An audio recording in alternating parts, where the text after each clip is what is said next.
V prvom rade je to Francúz Jean-Paul Vincent, potom s desiatkou je to Milan Stárek z Českej republiky, s 5 Ebeler z Nemecka, s 12 Hrdinka z Česka. V ďalšom rade sú to so 4 Jaroslav Hošek z Českej republiky. O chvíľu sa na to pozrieme. S 8 Roman Kolesníkov, s 18 Jozef Cíkora, ďalší slovenský jazdec. Tam ho vidíme so štartovým číslom 18, 27 má Peter Aman z Nemecka a Jaromír Štetina so 6 z Česka je druhý v tom poslednom rade. So 16 Anton Lacko.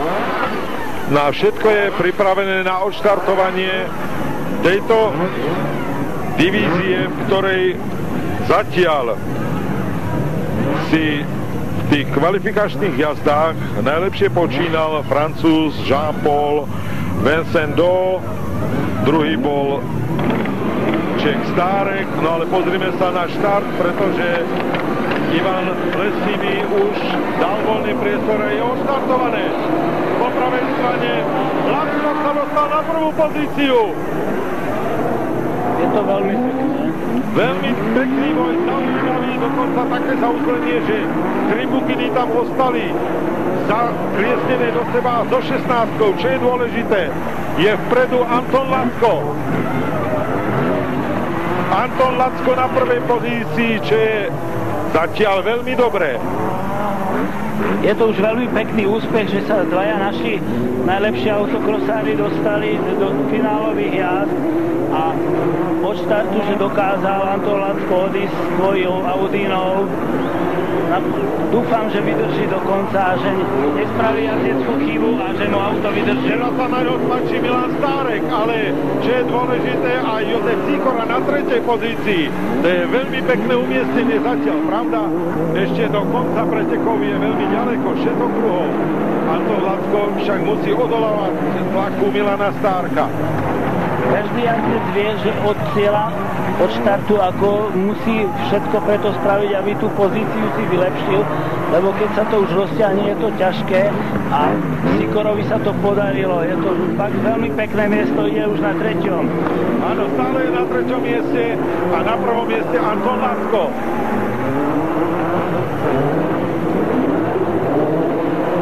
Zatiaľ vynikajúca jazda, nezakriknime to, pretože Anton Lacko si dnes, povedal by som, s takou obozretnosťou počínal v tých kvalifikačných jazdách, ale čo je dôležité, čo bolo najdôležitejšie, že si vypracoval v tých kvalifikačných jazdách štart z 1. miesta, teda z prvého radu.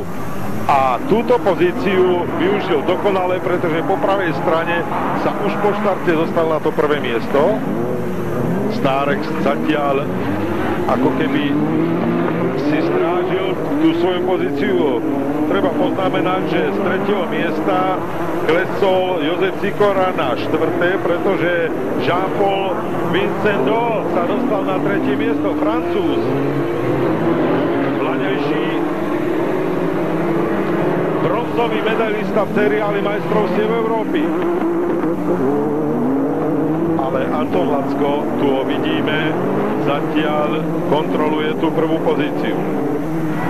Veľmi s prehľadom a z istotou jazdí.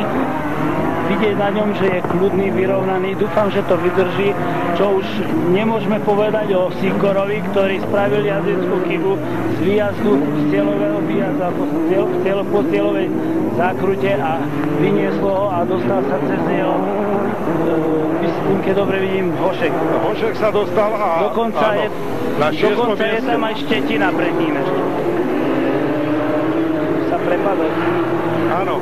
Ďalšia jazdecká chyba, hoci my sa venujeme tým prvým pretekárom, kde je pochopiteľne nami veľmi ostro sledovaný Anton Lacko, ale tam je tuhý boj o 2. miesto. Pozrite sa medzi Francúzom a Stárkom. Francúz na červenom aute a Stárek na žltom.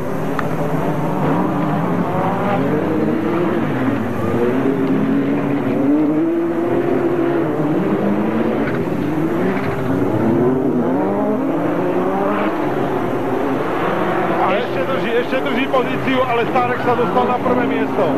Stárek, ale našťastie v tejto spletitej situácii Lacko ešte zvládol auto, hoci klesol na druhé miesto, ale tam je veľká plečenica za ním. Milan Stárek na prvom mieste, ale Anton Lacko stále aspoň na tom druhom. Pravda, do cieľa ešte 1,5 okruhu ostáva pretekárom. Ešte sa to môže zmeniť medzi tými jazdcami, čo sú tak pokope, je aj veľmi skúsený jazdec Jaroslav Hošek, ktorý dokáže v poslednej chvíli využiť to, čo kto nedokáže. Áno, máš štartové číslo 4. A už je to tam. Áno. Stále Anton Lacko je na druhej pozícii, ale Hošek na štvrtej pozícii. A veľmi dotiera práve na tretieho jazdca, ktorým je Jaromír Štetina. Zdá sa, že Sýkora predsa len nezvládol, povedal by som psychicky ten tlak, ale teraz sledujeme tú špicu. Milan Stárek stále na prvej pozícii, lenže na druhé miesto sa už tam dostal so šestkou Štetina a aspoň na tretie miesto, aspoň to tretie miesto. Takže Stárek, Štetina a na treťom mieste predsa len Anton Lacko. Štvrtý Jaroslav Hošek. Na 5. mieste skončil Francúz Jean-Paul Vincendo. Na 6. s 8 Kolesníkov a až na 7. miesto klesol Jozef Sýkora. Ale ako si už povedali, dôležité bolo, že dvaja jazdci naši sa dostali do tohto finálového vyvrcholenia. A Milan Stárek, to sa pozeráme na ňo, to je víťaz dnešných pretekov tejto divízie 3. do 3500 kubických centimetrov. Takže vaša charakteristika týchto pretekov? Bolo to veľmi skvelé od tých našich jazdcov, držal som im palce. Žiaľ, no, šport je šport a každý chce zvíťaziť. Títo všetci, ktorí nastúpili na tú finálovú jazdu, mohli. Je to tak vyrovnané motoricky, vozidlami ako aj jazdecky, že hoď ktorý z nich dokáže zvíťaziť. Ďakujem vám. Pozrime sa ešte na štart a potom aj na dojazd najlepších do cieľa. Tu už sú zaradení. Pozrime sa na ľavej strane. Anton Lacko najlepšie odštartoval. Využil tú svoju pozíciu z pravej strany.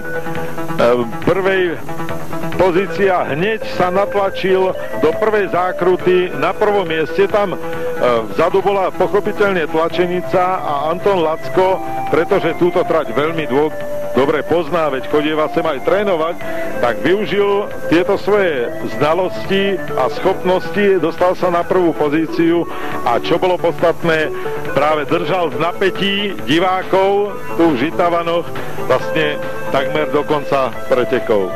No a tu už vidíme dojazd, kde dominovali českí pretekári, víťazstvo si vybojoval Milan Stárek, na druhom mieste skončil Jaromír Štetina a čo je dôležité, na treťom mieste slovenský reprezentant Anton Lacko.